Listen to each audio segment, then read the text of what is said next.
Hello, welcome. Thank you for joining me. Thank you for inviting me to your school neurodiversity presentations. How marvellous. And so I'd like to start by discussing, why are we here?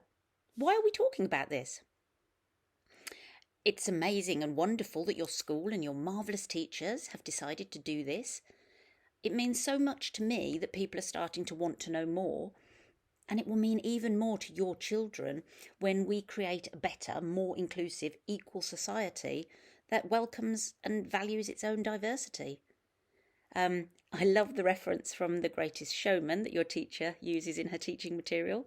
This is me. This is who I want to be.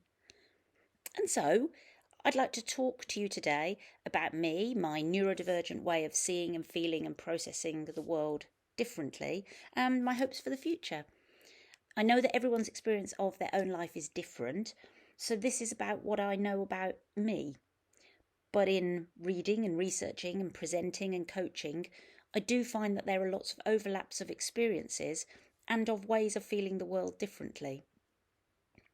Your school says that it sets out to grow together, to find our voices and create a better world where everyone flourishes. It makes me quite tearful to read that. It is exactly what is needed. And it is why I speak openly and honestly about myself. So thank you so much for inviting me, and thank you for caring about the future that we create for our young people. Lots of early years studies have long established that there is a direct link between what children hear, see and feel as they grow up and their mental health in later years. And that applies to all children, irrespective of whether they are neurodivergent or the more neurotypical variety. The common brain type is often just called NT, neurotypical, or the majority neurotype. And common, meaning it occurs more frequently. Not that it didn't go to Eton. Nothing wrong with Eton, but you know. Some specialists don't like that the word typical sounds similar to normal, so they use other terms, but lots of others think it's important to make a distinction, so that's probably a discussion for another day. Autistic, neurodivergent brains have been changing and shaping the world for years, and I know that your school suggests the book Neurotribes, which examines this. And when you know what you're looking for, it is easy to see that autistic and neurodivergent brains are busy making life better and different all around us. If more felt comfortable to disclose, or even able to recognise their differences, then the way we understand all of this could be totally different. So, why might it be that society doesn't seem to understand enough about autism, and how can we change that? And I ought to say, please interchange autism for neurodivergent. I think that we sort of all belong under the same big umbrella. I've got lots of different categories that apply to me. And sometimes I wonder if people associate with one label that feels more acceptable to them or understood. So I'm not medically trained. Everything is just my own theory, but I'm always happy to chat about them. So I think there are so many groups of people who think or feel or behave differently, and they are readily accepted, understood, and even protected. But often this doesn't seem to be the same for people who are given the labels attached to brains that divert from the majority neurotype. There are so many myths and misconceptions, leading to a myriad of misunderstandings, that the truth about what autism really is and really isn't is often hidden behind the stereotypes and stigma. The same is true for ADHD, ADD, OCD, and all of the other different neurological ways of processing. In the recent documentary about autistic minds, Dr. Chris Packham created a digital image of the way that his brain sees and seeks out knowledge. I was excited because it was how I see things. But then he didn't explain.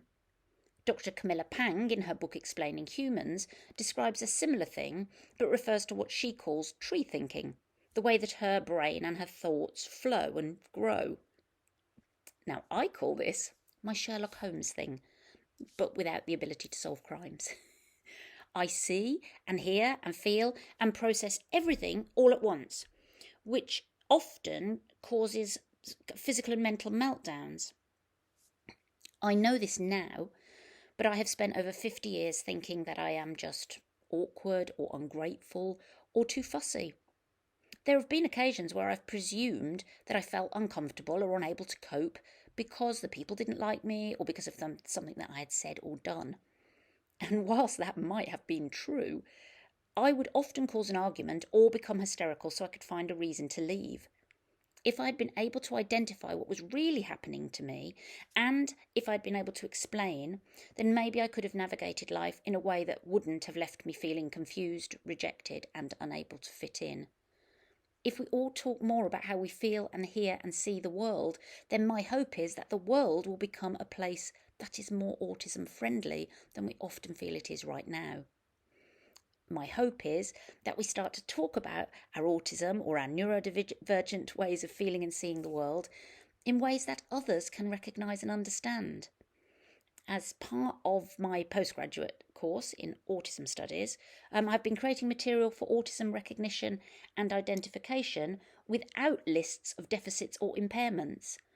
Whilst the language is negative and focused on disorder and disability, it is not surprising that autism is misunderstood. So difference, disorder, or disability? Well, because autism is often discussed and diagnosed by deficits, with lists of things that we apparently can't do, the focus of articles is often on this alone, which inevitably just reinforces the belief that this is overwhelmingly a disability. It would be totally disingenuous of me to pretend that living as me has been easy, and I have certainly felt disordered, and my way of seeing and hearing and feeling and processing the world can certainly feel like a disability. But if society understood the true nature of autism and was just a little more autism friendly, then maybe my strengths would shine through and we could discuss some of the positives of being me. I have been wondering, if I were to ask all of you what your preconceptions of autism are, what would I hear? And if this helps, I'd like to say that until 4 years ago, I thought there was Rain Man at one end and Forrest Gump at the other. I was totally ignorant and totally wrong. And this caused me to completely misunderstand myself and others. But this is understandable, and this is the reason that we're here today. I hope that we can start to change perceptions and to challenge the myths, the misinformation, and the misconceptions. There has been virtually no field of reference in the mainstream and no information at all. There have been hardly any voices out there trying to explain and change. And that's why I am doing this. I want to make sure that not just your young people, but all people know about all of our differences and make sure that no one is left behind or excluded anymore. So, an anthropologist on Earth. Hello, I'm Tracy. I am, I think, a human like you, and I was once a child filled with awe and wonder. My hope is that through things like this, we can make sure that your children and your students get to keep that feeling. Hans Rosling, who I love because he's all about the facts, he was a Swedish professor of international health, and he campaigned to change the way we see the world. Lots that we think is often wrong or based on assumptions or misconceptions. If you haven't come across him, there are fabulous videos on YouTube, and he kind of shows us all how our own bias might be worse than we think. But to admit being wrong and to embrace new ideas is hard and often uncomfortable, which seems to be why so many people don't do it. Hans says that his aim in his book Factfulness is that I want people, when they realise they have been wrong about the world, to feel not embarrassment, but that childlike sense of wonder, inspiration and curiosity. That'd be fab. So me, I'm always thinking, and I love the wonder of the world, of me and of you. It's all amazing, isn't it? My brain is wired wonderfully so that it is perpetually looking and learning. What's next? What's new today? Why is that like that? Why did that happen? Tell me about yourself. Tell me about the mountains and the stars. Tell me about Love Island. No, not that one, I'm joking. To me and my neurodivergent brain, everything I see and hear and feel is new and special and worthy of awe and wonder. But these words, why don't I fit in? What did I do wrong? Why didn't they like me? What did I say? Why can't I say that? These words have been my constant companions for over 50 years.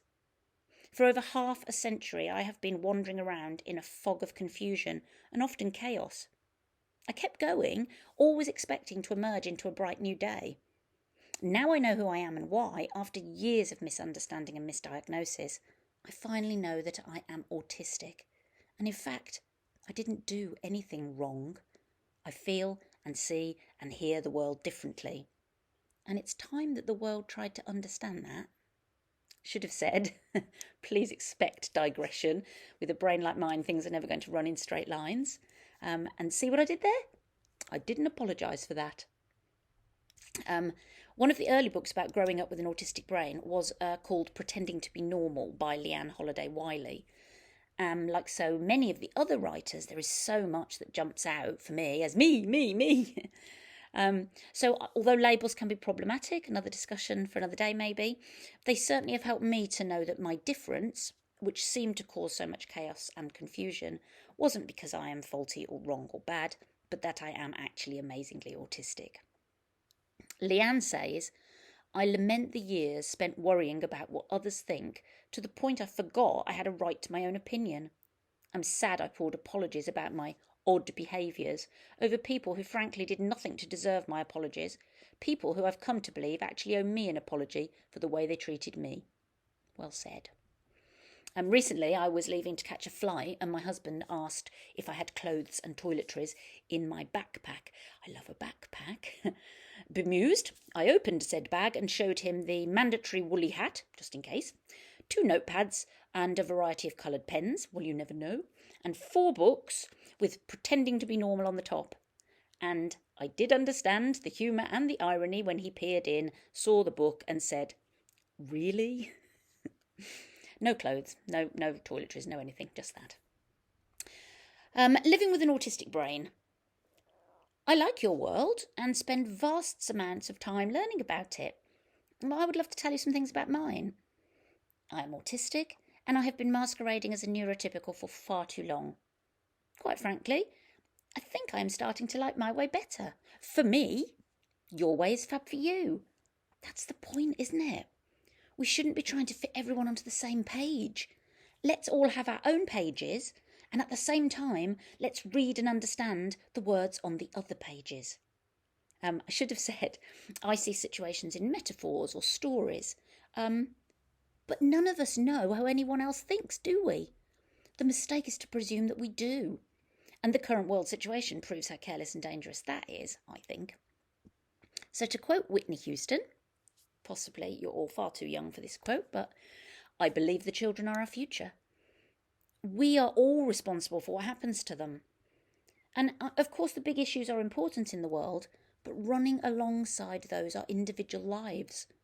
The more we talk to each other with open inquiring minds, the more we can learn and then the more we can change. Dr. Luke Bearden says, and I agree, that autism is not a tragedy. Yes, autism brings its own set of problems, issues, challenges, but many of those are situated outside of the child. Being autistic need not be a problem. Being autistic in a society that doesn't understand, however, that most certainly can be a problem. In his book, Avoiding Anxiety in Autistic Children, Dr. Bearden really encapsulates what I think and what I hope we are all here for, and what we can work together to achieve. His perspective is that there are so many problems that society forces onto autistic children, and this in turn leads to distress. He goes on to say that by recognising where we are going wrong, at least we may be able to do something about it. My own ignorance caused me to make bad decisions for myself and others. Had I known what I know today, I could have done so many things differently. Not a sob story, not my thing, but you don't need to be 50 looking back, because you can start today. And let's start with this. I'm not deficient, even though the diagnostics suggest that I am. I decided to take offence at the words used for diagnosis. There's my offence at the word, I'm not even going to say it. And I have written a positive version, which is accessible to anyone that would like to see it. But if the specialists are describing autism negatively, then this will naturally set the tone for what everyone else thinks. All the words are subjective and pejorative. They all imply deficits and criticisms. We have impairment, inappropriate, narrow, exclusion, indifference, compulsive, superficial, odd, limited, peculiar, and so on. Who decided this? By whose rules is this written? And how on earth is this meant to help me feel better? Young people with brains like me have superpowers of their own that complement the rest of you. We need to highlight them, nurture them, and embrace them. Society needs these people with these skills, and the children need to know that. Many of the issues now associated with autism, certainly in brains like mine, come from the anxiety and eventual trauma created by society. Professor Bearden thinks that most anxiety could be alleviated if society didn't force its preconceptions and misconceptions on children like the one that I was. Things are definitely changing, but not enough and not quickly enough for your children and your students. We need to speed it up. We need to step out of our comfort zones and learn about those around us so we can all live together and make a far better tomorrow. I know that I said it would be interesting to know any preconceptions people have, but I also should have said that one of the amazing skills and special powers of my autistic brain is that I ask to learn. That's it. No judgment, no underlying meaning, no need to be offended. That seems to be more the domain of the neurotypicals, and maybe someone can help me understand that. So why do you and your children matter? Well, the fact that you have chosen a school that cares enough to run things like this is amazing. And just by turning up, you have changed so much already. I feel that there are people out there willing to listen and learn and to embrace all of our wonderful differences. After nearly 55 years, imagine how that feels for me. I might cry, but I do thank you. But then, far, far better, imagine what a difference you are going to make to your children, to other children, and to the society of the future that you are creating. Now that really will make me cry. The role of a parent or carer is really the most important job in the world, and those who have not received positive care can struggle forever. This is so much harder when we don't realise the needs of those we are caring for. I hold my hands up to this for both me and my family. What I thought was best was actually not at all. But I, like so many, had no framework, no benchmark. With people like you and your school changing this, we can look forward to a brighter, more inclusive, more understood and accepting future. My passion is that we reframe and rewrite everything that we think we understand about neurodiversity and neurodivergent ways of feeling the world. Actually, the worst thing for me is not someone not understanding, but that so many presume that they do. I have been told, of course, that I don't look autistic, that I don't have enough symptoms to be autistic, and that I need not worry because no one would be able to tell. Thanks. Which leads us on to these myths, these misconceptions and misunderstandings. Just because it sounds unbelievable, it doesn't mean that it is. Sensory experiences are often overlooked and not fully discussed because I think we don't really know that they are there. I don't know that your pain from a paper cut is different to mine. Even if your shrieks are louder than mine, I won't be able to interpret that onto a pain scale that I can feel. But, and the more I have learned about myself and others, the more I have realised that the reaction of others is the indication that they don't understand, and that neither did I. For example, me. I find cutting my nails incredibly painful, virtually unbearable, don't you? My daughter. Don't be ridiculous, you can't feel pain in nails. You are making that up, you are imagining it, that simply isn't true. Me. Oh, I see, well, thank you for knowing how my body feels the world. Thank goodness you are here. Or something like that. What was I supposed to say? Why should I have to fight and argue about my own way of feeling the world, and why would it be doubted or disputed or even ridiculed? People believe in so many things without any proof and often without reason or judgment. But when I describe senses outside of their experience, I find myself dismissed. I want to find a way to change this. I want to find a way to challenge this system and replace it with another. A better, more honest, more inclusive one for everyone. And before I talk about the way the world feels to me, I want to mention this pain thing because I want doctors and teachers and parents and specialists and family and friends to understand this. There is a thing called catastrophizing. I don't like this word because I think it is in fact executive planning. Dr. Camilla Pang describes it as tree thinking. And for me, I feel like I am Griff the Arcanan. Even the hat, especially that. He's an alien in Men in Black. He is super anxious and he is able to see multiple possibilities for every scenario and then to worry about them. Sounds familiar. Existing on a planet where you nearly look the same until I take off the hat and you see inside my brain.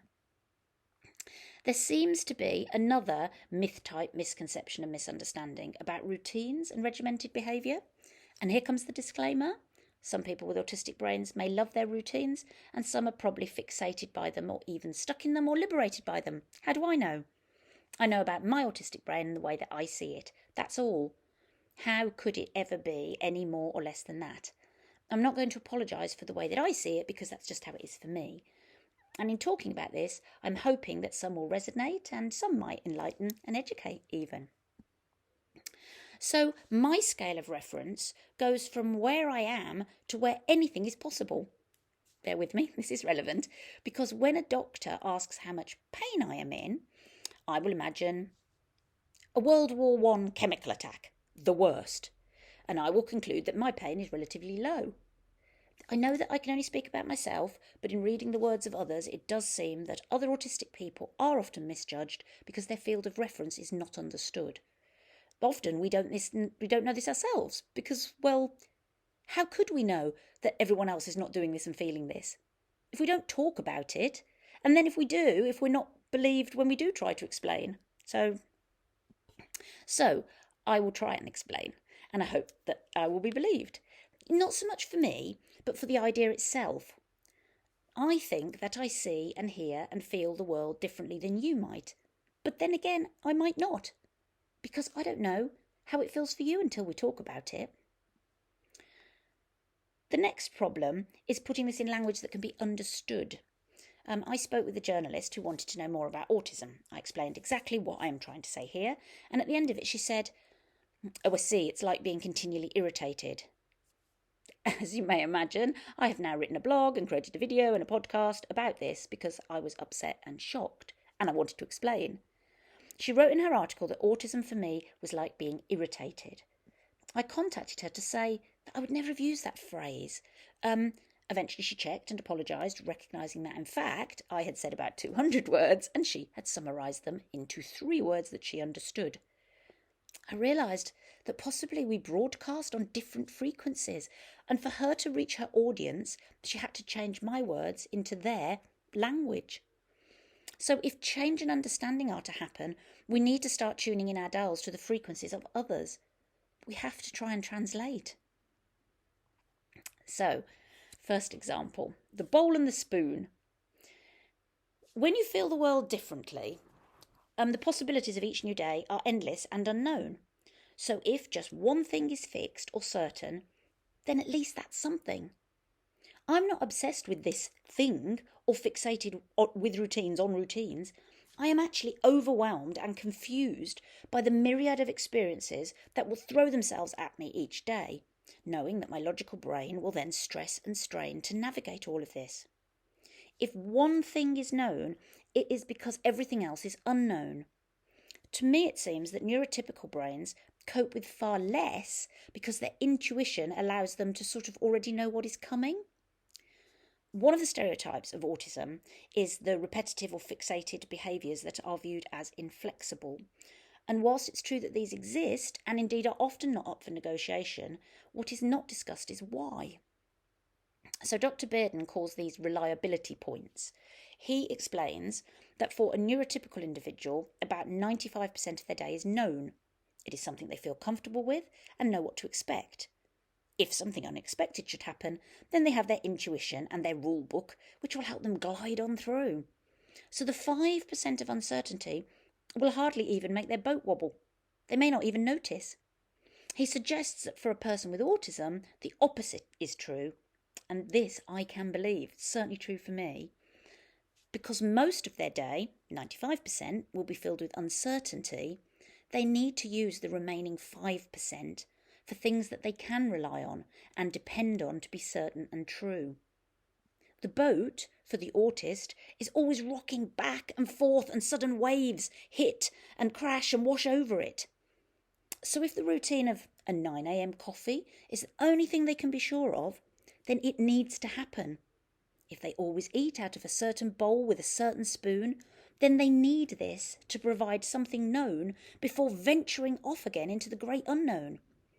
What I'm saying is that they may not necessarily be obsessed with the spoon, as stereotype would suggest, but more likely that a calm routine of something familiar provides a brief respite before the storm. And some people may indeed just love the spoon, and that's great too. But I think that from the outside looking in, they think that we're not flexible. The truth might be that in fact for some of us, we are incredibly flexible. Being tossed and turned across an ocean of unknown currents and dangerous shores makes us expect the unexpected. And it's nice, therefore, to sometimes have a trusty oar to cling to. Dr. Camilla Pang opens her book by saying, "It was 5 years into my life on Earth that I started to think I'd landed in the wrong place. I must have missed the stop." She goes on to say that she said, "Mum, is there an instruction manual for humans?" Now, I have been looking for that for over 50 years, and it's why I have become a sort of amateur anthropologist and behavioural psychologist. I approach people like a research project. No judgment, no preconceptions, just a desire to learn more. Dr. Pang says, "I know that what changed my life was being seen and understood, realising that I was a person and had the right to be myself. In fact, the duty to be. Everyone has the right to human connection, to be seen and heard. And that is why being seen and heard here today is amazing for me, thank you. And it will be even more amazing because all of your children can feel that now, from today and forever. They won't have to wait over 50 years because we are doing this." So these reliability points, or as I like to call it, camping at base camp on Everest. I'm not an expert on neurotypicals, but in over 50 years I have seen lots and read lots. More recently, I have read and researched the neurodivergent brain. So now I know that they're different. An average neurotypical gets up on a planet that they understand and feels secure in most of their knowledge about it. They know what to expect from their colleagues and what their colleagues expect from them. A meeting with the boss might be worrying, but with their special skills menu, they will know what to say, and more importantly, what not to.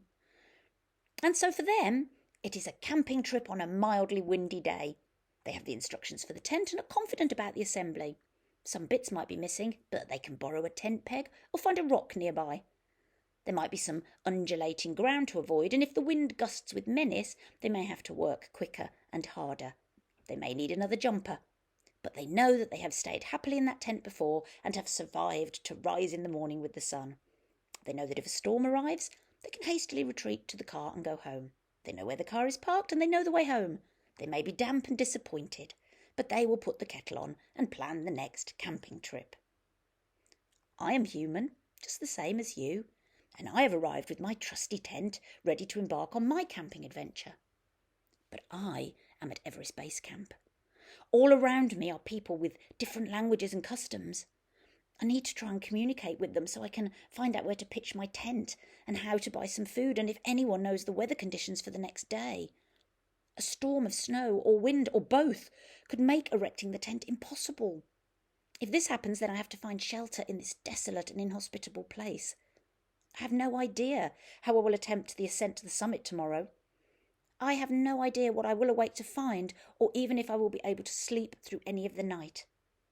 Just like the neurotypical trip, we are both camping, but the harsh, unknown, unpredictable nature of my surroundings and the lack of anything known or secure means that my energy levels will drop rapidly. It will be difficult to relax, and when I spill my only flask of hot coffee, it will be enough to reduce me to a heap of sobs. If this is me in the office, you'll think that I am overreacting to something as simple as spilled coffee. You might tell me to stop being pathetic and that I am embarrassing myself. The coffee is irrelevant, but I know that it makes it easier for people to look away and walk away if they believe the myths and misconceptions. Stay away from her, don't invite her, she always overreacts. She gets upset at the smallest things.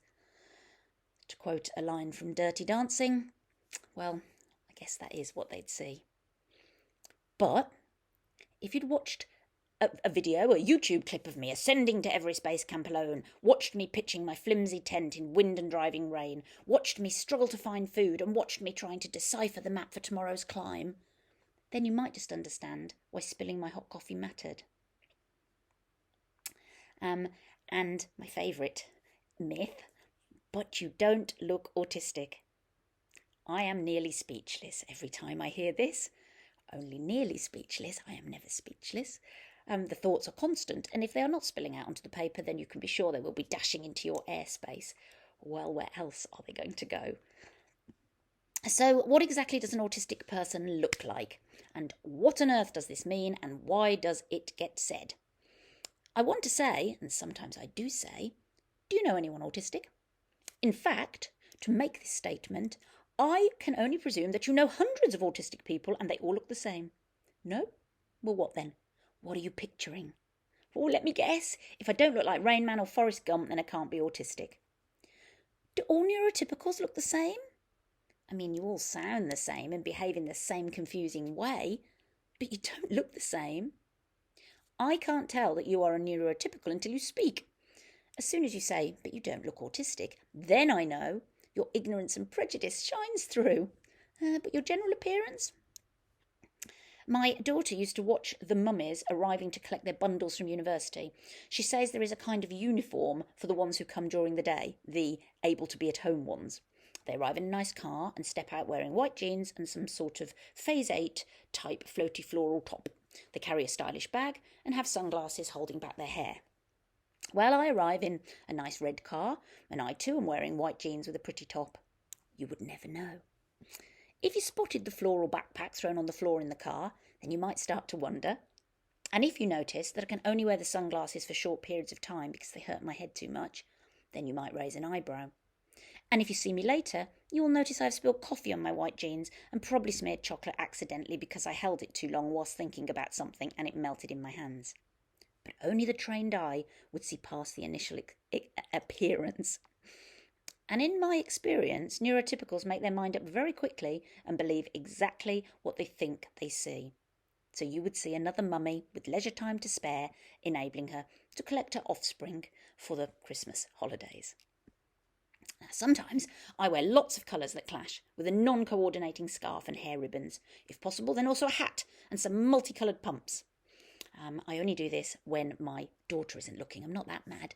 She's a scary, judgmental neurotypical who wants me to appear at least a little bit like everyone else on the outside. And if you saw me then, well, you would question my sense of style or colour choice. You might think I am just a rebel defying the latest trends. I haven't a clue what they are, so that would never be true.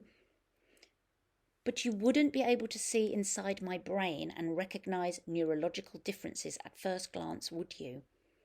And if you can't see that I am autistic, then you can't see that I'm not, if you see what I mean.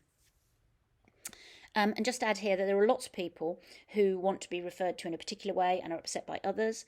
I don't really understand all of this, and for me the message and the human interest and connection is more important, but I respect the way that anyone else wants to identify, but I don't really mind how you refer to me. I'm happy to give examples of this when we chat. So whose rules are these anyway? And it's not just one way. I have been amazed by how little I knew about neurotypical brains and their secret built-in rule book for interaction. Let me give you some examples of what I mean. I read a book for parents and children diagnosed with autism. It talked about the problems of oversharing.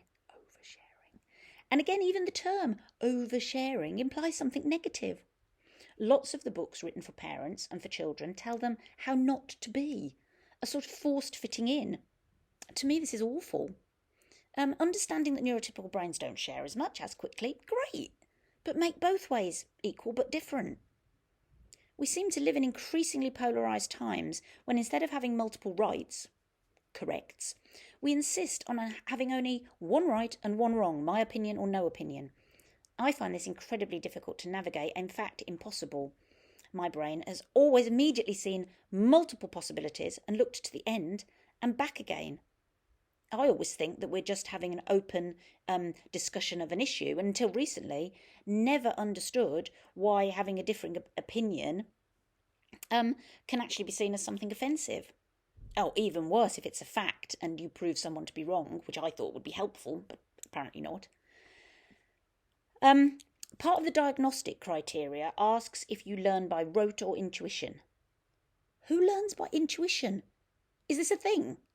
And why is it a thing? I don't want a surgeon or pilot or teacher or hairdresser or bus driver that has learned by intuition. But the implication is that I am deficient because I don't learn this way.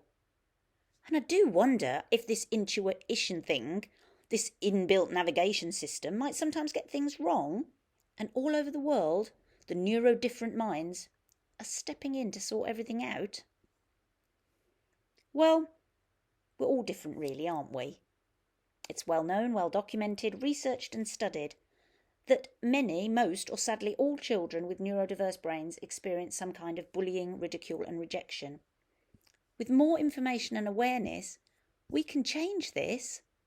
It's okay and probably very cool and interesting to be different. Dr. Bearden explains that intelligence has nothing to do with autism. One can be autistic and incredibly intelligent, and one can be autistic with a profound learning disability, and one can be autistic and sit anywhere in between those states. Far too many autistic people struggle not because of autism, but because of a society that doesn't understand. Dr. Chris Cantover tells us that stress is caused when people are forced to live in ways that are unnatural to their sense of self or choice. Tony Attwood has a YouTube video in which he proposes the radical idea that autism is the next stage of human evolution, which might sound fanciful, but in a time of cancellation and non-platforming, a time of division and polarised views, might it not be wise to listen to people who tend to be oblivious to peer pressure and seek out knowledge, the truth, and implement solutions planned in exquisite detail? A collaborative study from Tito University in 2018 found a number of autism specialists who believe that autism could represent the next stage of human evolution and that the exceptional skills could play a vital role when incorporated into society. It is so fabulous that you all came today, and I'd like to conclude by quoting Theodore Rubin, an American psychiatrist, who says, "We are all of us exceedingly complex creatures, and do ourselves a service in regarding ourselves as complex. Otherwise, we live in a dream world of non-existent, simplistic, black and white notions that simply do not apply to life." Thank you for inviting me, and thank you for listening. I can't wait to hear your thoughts. And if anyone wants to contact me that isn't here today but is watching this, then hopefully the school have given you my website, my email, and I'm happy to be involved and help in any way that I can. Thank you.